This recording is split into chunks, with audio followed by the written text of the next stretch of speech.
Jared Poland, Fro Knows Photo.com here at Allen's Camera because the Nikon D5100 kits have arrived. And we'll see what I think about the kit. But yeah, I have a D7000 behind me because we're going to put them side by side. And this is just part one of this video because I'm going to go into shooting samples and showing test shots, which I guess have to be JPEGs for now until Lightroom updates so I can then edit the raw file. But you're also going to see sample video. I'm going to do a whole video with it, and then I'm going to give you close-up shots of this camera so that you can see the different features and all of that. So let's unbox. You've got the kit lens. We're not even going to talk about it as usual. We're just going to talk about this body. I mean, the first thing I noticed, oh, there's that smell again that I can't even go, I can't even remember. It's that smell. It just brings something. I don't know if it's Upper Deck baseball cards. It could be Upper Deck baseball, like 89 Upper Deck Ken Griffey Jr. rookie card.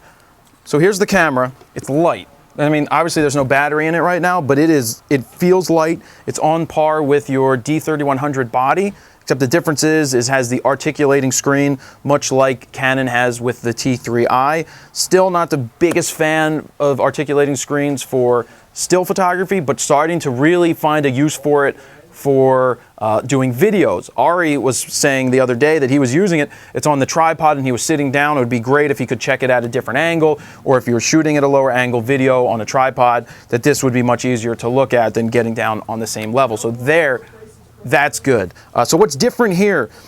On the D7000, which is much heavier and a much bigger body. So really, if you're looking at a body like this is what, $799 body only and $899 with the kit. This is $1,200 body only.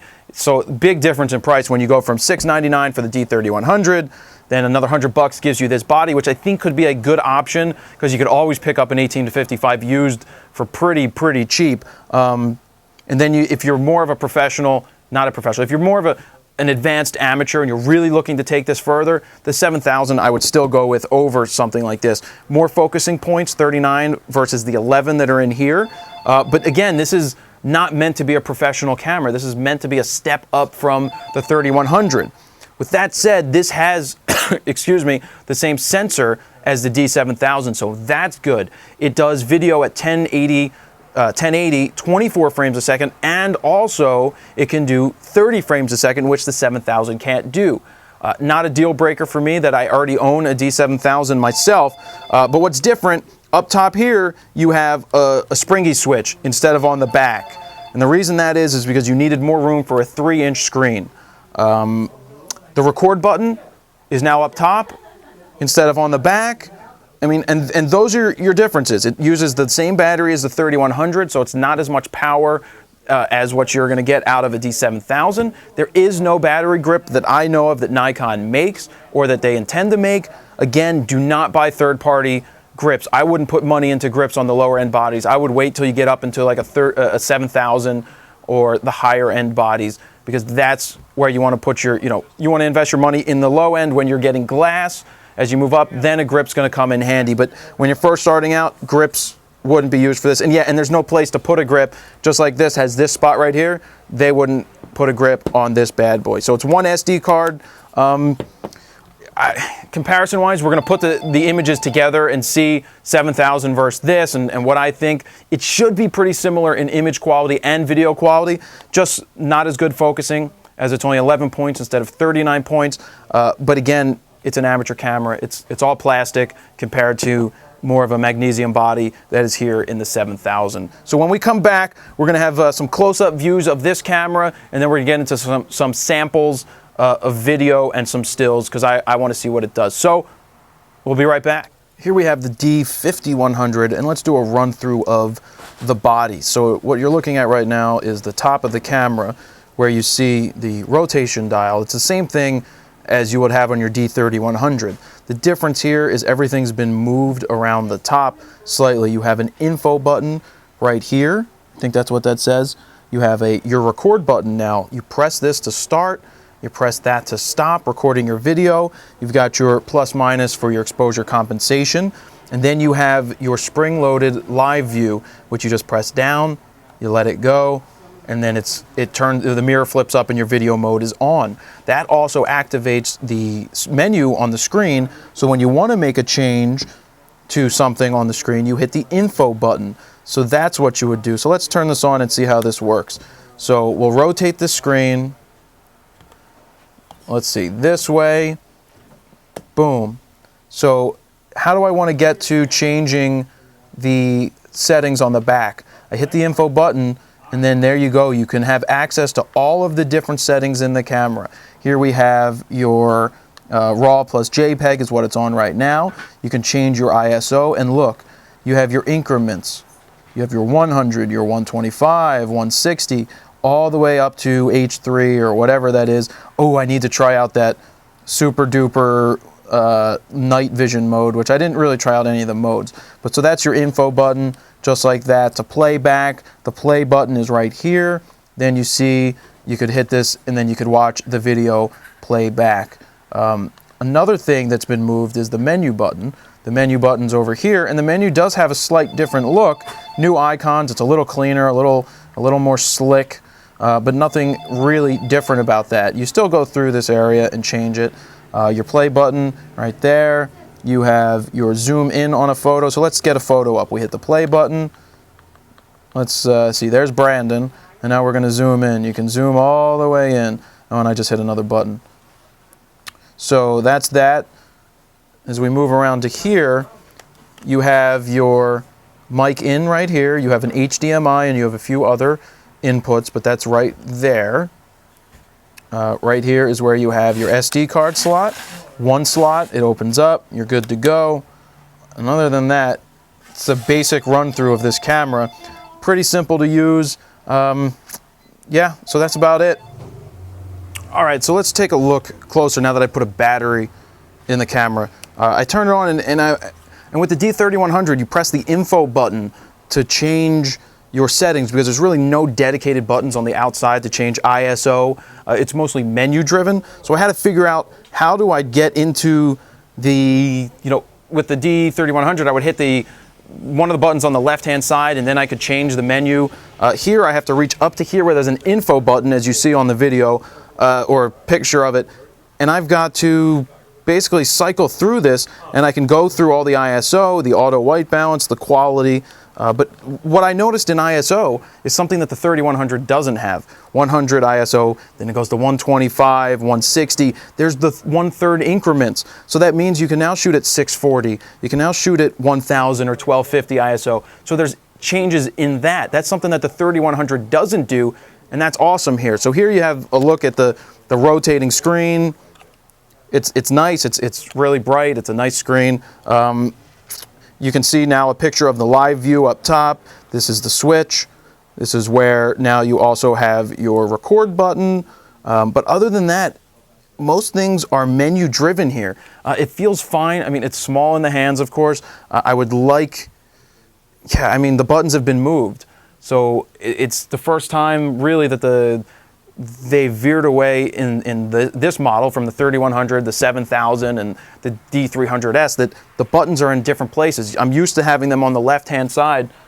Like on the D7000, everything goes right down here, so it's a little different. For people just starting, and this is their first camera, it's not going to be a problem. But for somebody like me, I have to learn now where the new buttons are. When it comes to record, I have to press this button up top instead of hitting the center button or the record button right here. So that's just the first feel of it when I'm picking it up and actually putting a battery in here and playing with it. The menu system is going to be exactly the same, but it's pretty good that you have the increments, the 1/3 increments in your ISO. To me, that's a major thing to have that the D3100 doesn't have.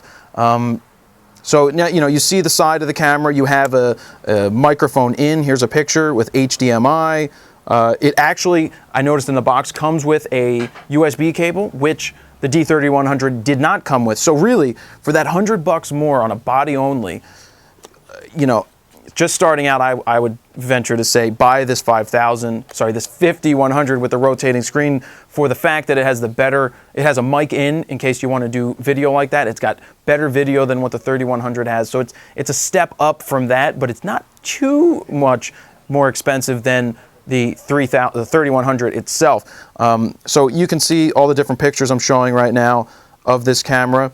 But again, it's along the lines of the feel of what a 3100 is. You just have to get used to the buttons being in a different area, and coming from pro bodies or even coming from a D7000 and having dedicated buttons on the outside, it takes some getting used to. So that is a look close up of the body.